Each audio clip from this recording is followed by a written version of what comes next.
back to the. All right, we're moving on. We heard about the judges. And now we're going to hear about the chief judge.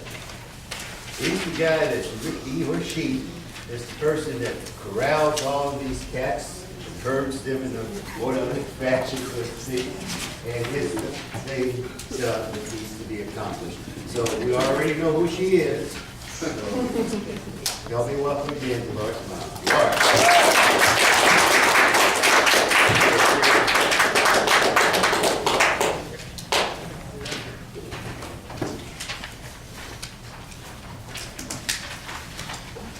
I like that. I like showing off my husband. Chief Judge, very important. The Chief Judge has had some changes in the rules. I don't have the rule book in front of me, but that's all right. You can find that very quickly. But the Chief Judge needs to get the forms necessary to conduct the contest and to make certain that they are passed on to the contest chair for the next level. One of the main forms that the Chief Judge has to get is what I mentioned earlier, and that's that the form that deals with the eligibility of a judge to be a judge.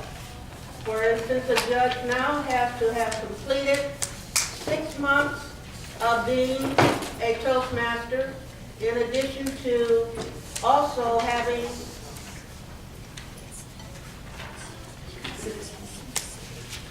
my mind's gone. Completed 6 manuals, not 6 manuals, 6 speeches, I'm sorry. 6 speeches in, where is that tied in with on the advanced level? I believe that person has to be at least an advanced communicator drawn. That's at the international level. Read it out loud to me, please. At the International Speech Contest semifinals and World Championship, then the judges have to be a member in good standing for a minimum of 6 months, be at least an advanced Toastmaster bronze or an advanced communicator bronze, and have previously judged a Toastmaster speech contest at the area, division, district, or semifinal level. All right, that's fine. Did everybody hear that? All right, does that stand in place for an area? No, ma'am. That's only at the International Speech Contest. At the area level, area, division, and district, you need to be a member in good standing for 6 months and have completed a minimum of 6 projects in the competent communicator. All right, did everybody hear that? Yes. There's a definite difference between the level of contest as to what the requirements for a judge would be. And they heighten significantly going beyond the area level. All right, now, many times there are the need for a tiebreaker judge. And some people do not know what a tiebreaker judge is or the form that individual uses. How many of you here have been a tiebreaker judge? All right, there are some who have not been one. Somebody tell me what the difference is in the guide and ballot that comes with the tiebreaker judge form, judging form. Can you tell me what the difference is between that form and the form that somebody who's never been a tiebreaker? All right, Paul? You need to rank every speaker and no ties. You have to have a definite order for each speaker. All right, anything else? Janice? You only use the tiebreaker form if there's a tie with the other judges. All right, without drawing this any further, it's a different form that is used, and all of the individuals in the contest must be judged. This goes up to a total of 10. Right now, on international levels, it would only go up to 9 because there are only 9 finalists in the international contest. But you have the guide and the same formula for judging, even though it's the tiebreaker ballot. Notice at the bottom, there's room for 10 names to go in, and they will be judged or ranked. All right, now then, how does that work? Simply stated, the tiebreaker used, the ballot used is for determining the first or second or third place among all of the other names that the tiebreaker ballot has. The maximum would be 9 names on the tiebreaker judge's ballot. Those have to be ranked. All right, so what do? All of the ballots have been counted, and what is needed is to find the one with the highest number of votes.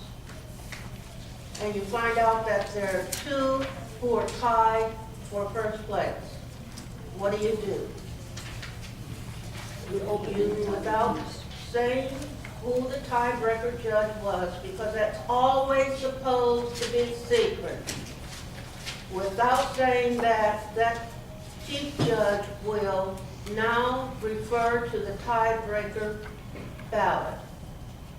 And before the counting started, that tie-breaking judge had separated that particular ballot from all of the other ballots, okay?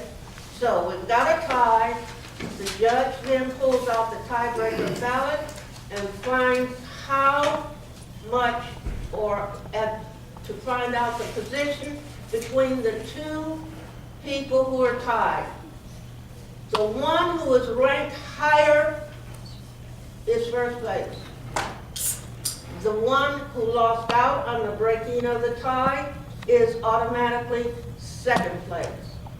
Got that? Now, and this is a situation that has occurred on many occasions. I don't know how many, but because of serving in this position more than once, I know that it's happened at least once to everybody who's ever been a chief judge. So what happens when you have now a second place person and the ballot counter says, but that's created a tie between this person and the next person? That's not true. Because now what's happened is that that ballot counter now is recounting the ballots, and you do not recount the ballots. The person who moved into second place, it was a tie between only first and second. There was no need to recount the ballots. It automatically moves everyone down a notch if necessary. If necessary. Because the tie was between the first and the second person, right? So they're just switching positions. Everybody else stays the same. Now, if you have a tie between the third and the fourth person, yes, you have to pick a winner here. You got to determine who's third. So you pull the same thing on the third. Now, this is a different contest, not the one that I just gave you the example of. Third and fourth have the same number of points. You need a third place winner. You go through the same process. Wherever the one of the 2 placed higher on the tiebreaker's ballot, that's who you give third place to. And that fourth person, the other person, sorry about that, but you're fourth place. Now, if you really have a problem with that, people, and the chief judge should not, and I don't know if a chief judge would ever do that, but if you really had a problem with that, I think the chief judge would try and get to the contest chairman and say, help me. Okay, that's one thing. I think we've all had certain kinds of difficulties as being a chief judge is concerned. Well, I could give you some real stories about that, but I'll go on and answer questions that you might have had.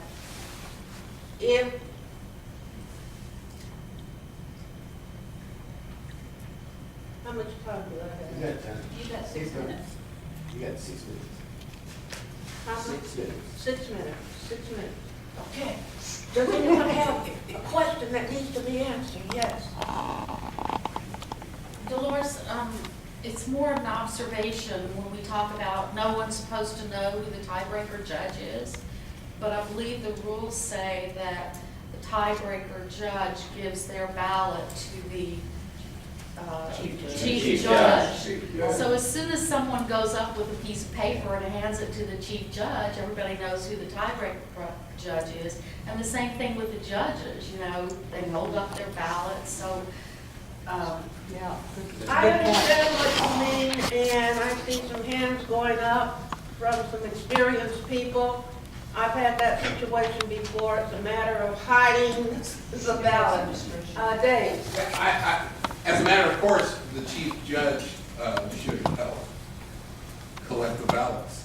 Just stand up, and so, you as a chief judge know who is the tiebreaker judge. You just happen to be sitting kind of near them, you happen to pick up their ballot, and nobody pays attention. Yeah. Would it be a good idea for the chief judge to pick up 2 ballots? Yes. Or more, obviously. Yeah, just pick up a couple, you know which one is the. Sorry. We're getting all kinds of things. Frank and then Janet. Okay, it really doesn't make any difference about the identity of the chief judge. It's the use of the ballot that makes a difference, and the fact that the chief judge does not attend the judge's briefing. Tiebreaker. the chief judge, or you mean the tiebreaker? Tiebreaker. You mean, you said chief judge. Okay, Tiebreaker. the chief judge Tiebreaker. would not, have the chief judge would not attend the briefing. No, the tiebreaker. Tiebreaker judge doesn't attend the briefing. They I'm have a sorry, separate tiebreaker. briefing. I'm sorry, Frank gave the answer. Oh, I'm not gonna get confused anymore. no, that's what I was gonna say. Okay. And you might All right. amplify this too. The tiebreaker shouldn't give his ballot to anyone else. I've had a case when I was the tiebreaker and someone came around to pick it up and I said no. And then automatically knew you were the tiebreaker. Didn't matter.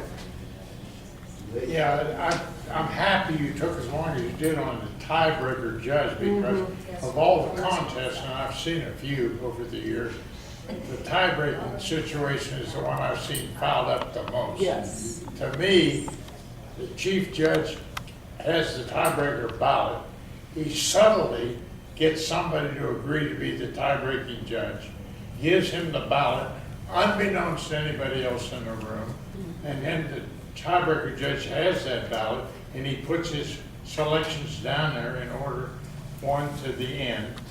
And then the judge, chief judge, goes and gets that ballot from him when nobody's looking. And he puts it away, and it stays away unless there is this situation where you have a tie. And then he has to pull it out, and he says, that one is first and that one is second. And that's the end of that. And you don't hear all this business about, so-and-so lost in a tie. Well, there's only supposed to be 2 people that know that, the tie-breaking judge and the chief judge. So I think it's very important that we try to keep that as confidential as possible. Okay, so we've had a roundabout here about how to hide the tiebreaker ballot. You try it out the next time you're the chief judge, which, by the way, if you are selected to be the chief judge and you have never done it before, never, I would just recommend, it's not written any place, I would recommend that you take an experienced and trusted ballot counter into your team, so that when you retire to the counting room, so to speak, if there's any kind of mishap, and I have seen it before, the ballot counter can quietly say, it's better if you do it this way, or something of that type. But it's better if you have someone who can help you through the anxious moments of being a chief judge for the first time. All right, I have a question here. I just want to be clear. Okay, so there's a tie for first place. When you get that tiebreaker, that one person becomes first, the other one becomes second? Is that correct? Okay. Yes. late January when the worst part of winter. I thought I'd ask you to comment about speaker eligibility. Who and at what point checks to make sure that the persons really are members in good standing? That should be the job of the contest chairman, to go all the way up to international if necessary, to check on the eligibility, which means the membership, the eligibility of each contestant, if that is necessary. If it's not necessary, it's still the job of the contest chair, to get that information. But that should be left in the hands. Some people thought that the Toastmaster had to do it. There is a confusion between who's the contest chair and who's the Toastmaster in a lot of cases, and that's something that needs to be discussed at a meeting in which that can be discussed at a longer time, for a longer period. And I see this man is getting very antsy. I wanted to talk about protest. You could check with me Do it to the after it's panel. over. Panel. Do it to the panel. Okay, do it to the panel. Panel, I'm gonna do it. Whatever.